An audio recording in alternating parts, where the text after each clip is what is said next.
谁能想到一棵倾倒在地的古树，在男人巧手的改造下，成为了一座高端大气上档次的木屋庇护所。内部空间不仅能够容纳一人居住，轻奢风格的装修更是让人眼前一亮。要是再有个知冷知热的好友，即便是住上个3五载也不觉得乏味。在丛林深处的一处平地上，倾倒着一棵粗壮的古树。科尔早已有了对其改造的想法，他用尺子丈量着树干的体积。抑制不住建造基因的科尔开始了庇护所的建造工作。他在树干上画出庇护所入口，画出的造型也就是将来庇护所。为了确保切割时误差不超过1毫米，科尔用水平仪精准的校对，一切准备就绪后，便开始用油锯对树干进行输出。他先是将树干切割成若干个小方格，有了缝隙的小方格就会很轻松的被撬开。有句好话说得来，千里之堤溃于蚁穴，只要抠出一个方格，那么很快树干就会土崩式的瓦解。随着被抠出的木料堆积如山，粗壮的树干也被掏空。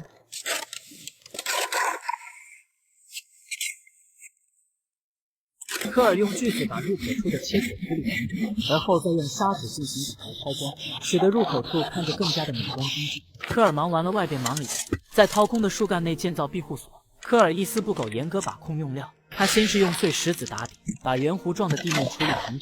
有了平整的地基，就可以在上边铺设木板，一条条木质的龙骨固定在底部，水平仪能够让每一根龙骨保持在同一平面上。有了结实牢靠的基础框架之后，在上面铺设木地板，平整固定为的爽。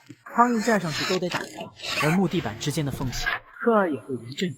他用美缝剂将木地板之间的缝隙再刷上一层清漆，防止其腐朽生成的同时，还能提升木板的美观度。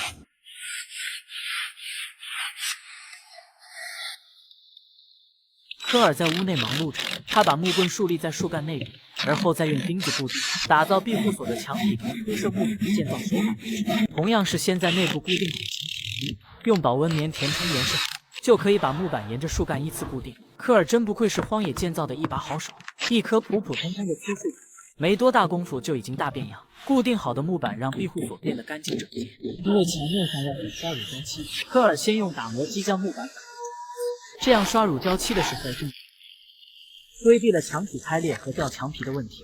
粉刷好墙面后，科尔在屋内划分了几个区域。他先是在顶部打好孔洞，安了一盏电灯，而后再在电灯下方组装起了一张床。睡觉的区域安排好后，科尔又快速的打了几个柜子，组装在了庇护所的另一侧。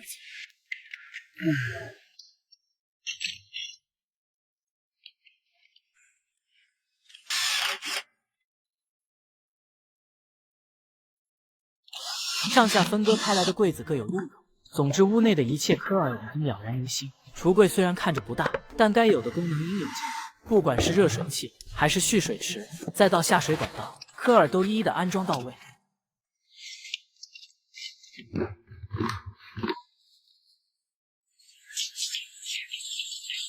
如此认真的建造一座庇护所，相信完工后一定会很惊艳。科尔在窗户一侧安装好窗帘，小屋的格调挠的一下就上来了。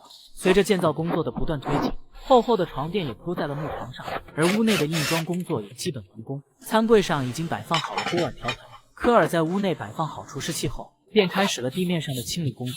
他把碎木屑起成面积，又快速的投入到了屋内软装的环节。小巧的盆栽摆放在桌子上，旁边再摆放一些小物件，让屋内变得更加多元化。在料无人烟的荒野野外生存，虽然庇护所建造的十分精致，但在用电安全这块，科尔还是做到了一丝不苟。他把电线整齐的布控在墙面上，而用电的每个插座都规划好了位置。蓄电池更是有着独立的存放处。那么问题来了，荒山野岭的电从哪？科尔爬上了树干，把树干上的台绳吸引。一大块太阳能板要安装在树干的底部，这样就会有源源不断的电能流向蓄电池，屋内的电器自然而然就能够正常工作了。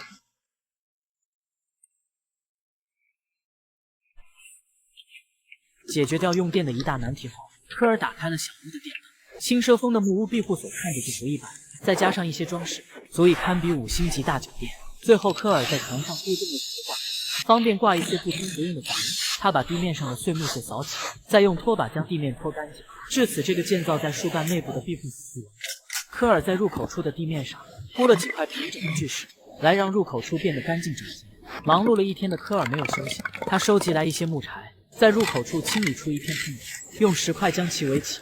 收集来的木柴堆放在一起，上边架起一个三角围灶，一口大铁锅挂在上边后，科尔点燃了干柴烈火，铁锅内炖着他爱吃的食物，等待美食出锅的间隙，科尔在镜头前玩起了人脸消失的把戏。天色渐晚，他回到屋内，坐在整齐的床上休息，但还是放心不下屋外电源的问题。他查看着电路的每一个细节，锅中的美食还在咕嘟着，科尔的荒野建造之旅还在一天天的续写。